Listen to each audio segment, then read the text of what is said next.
Julie, Marie-Hélène, re-bienvenue dans les capsules Sismic Insight. On est excités de vous recevoir cette semaine. Là, on parle des ressources humaines. Qu'est-ce que c'est?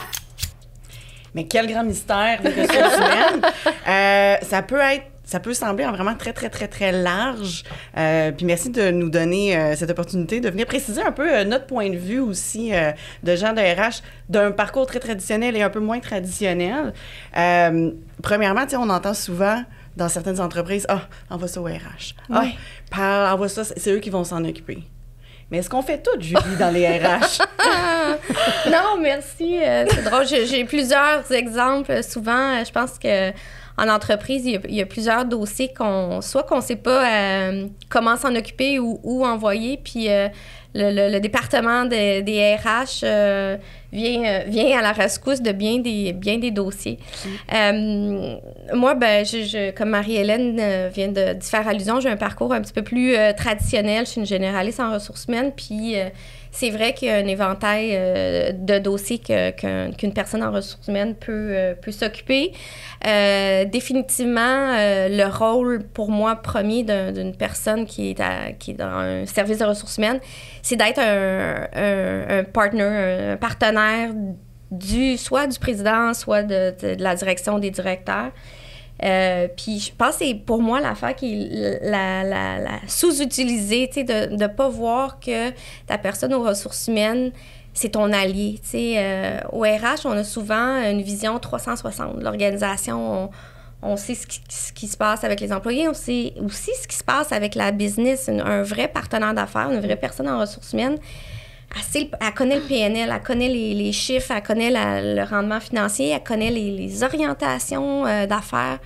Fait que moi, je pense qu'il faut penser à sa personne ressources humaines comme l'allié, mais définitivement pas la personne qui a une baguette magique puis qui va tout régler. Oui, non, c'est clair. C'est quoi les tâches d'une personne en ressources humaines au quotidien ou mensuellement?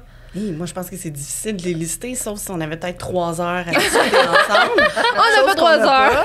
Exact. Tu sais, moi, personnellement, de mon côté, mon point de vue dans mes propres expériences, puis avec les clients aussi qu'on accompagne chez Sismic, je les vois beaucoup comme coach, soutien aux gestionnaires. Tu sais, des fois, quand on est gestionnaire, soit nouveau gestionnaire ou gestionnaire d'expérience, bien, des fois, on peut prendre pour acquis qu'on doit tout régler nos problèmes et nos enjeux, disons, humains par nous-mêmes. Puis des fois, on manque ce réflexe-là d'aller voir nos RH qui peuvent être là pour nous soutenir et non pas de renvoyer « on a 2 petits conflits dans notre équipe, va voir les RH ». Ça se règle pas avec une baguette magique, mais au contraire, les RH sont là pour soutenir, guider, coacher, faire réfléchir peut-être différemment les gestionnaires afin qu'eux soient en mesure, après ça, de régler les conflits au même de leur équipe. Fait que moi, je le vois bien comme ça avec les gestionnaires. Puis peut-être j'ajouterais, tu sais, être président d'entreprise ou même gestionnaire, ça peut être lonely, tu sais. T'es souvent solitaire, hein, ton équipe, il y a comme une distance entre toi. Puis c'est un rôle qui peut être parfois...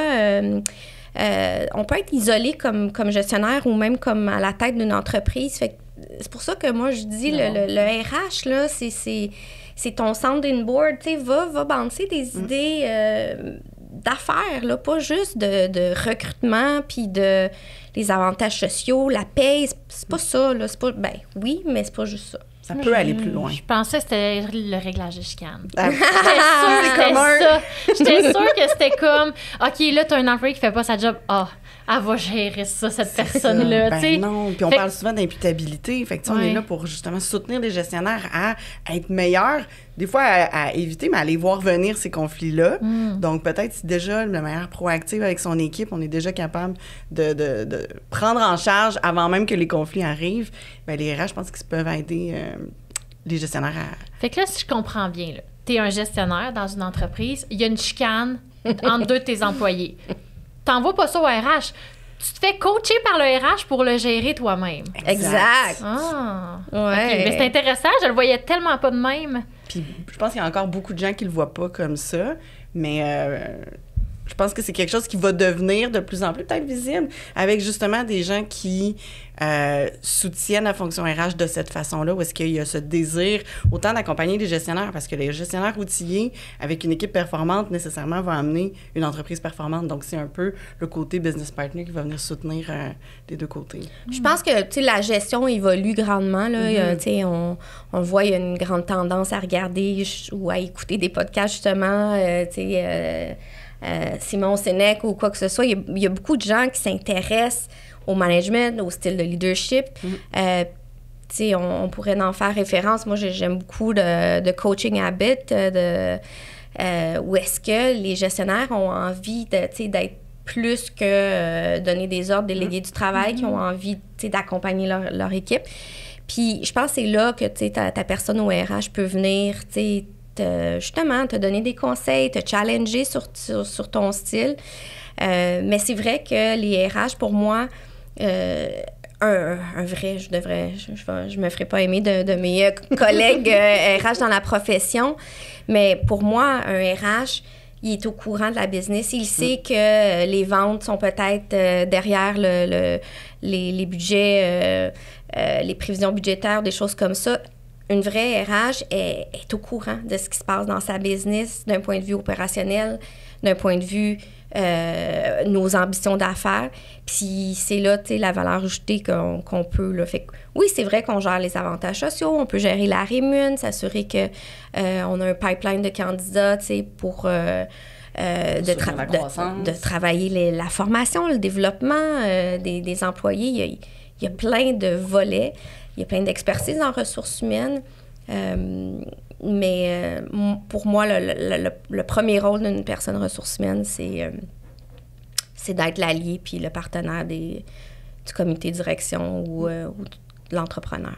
Est-ce que automatiquement, ça c'est comme ma perception, mais est-ce que automatiquement quelqu'un en ressources humaines va être méga empathique, full à l'écoute, tout ça? C'est-tu comme un critère de base ou pas nécessairement? Je pense pas. Je pense que l'idée aussi, c'est d'avoir, selon, encore une fois, la taille d'entreprise puis les besoins de l'organisation, d'avoir une grosse fonction avec plusieurs personnes ou pas. Mais tu sais, si on a une personne qui est, par exemple, hyper dans l'empathie, dans l'humain, peut-être qu'elle va venir balancer un président d'entreprise qui l'est un peu moins. Tu sais, je pense que l'idée, c'est toujours d'avoir quelqu'un qui peut combler nos angles morts, autant que d'avoir des forces qui vont être complémentaires, autant au niveau de la croissance de l'entreprise, plus affaires et la relation humaine.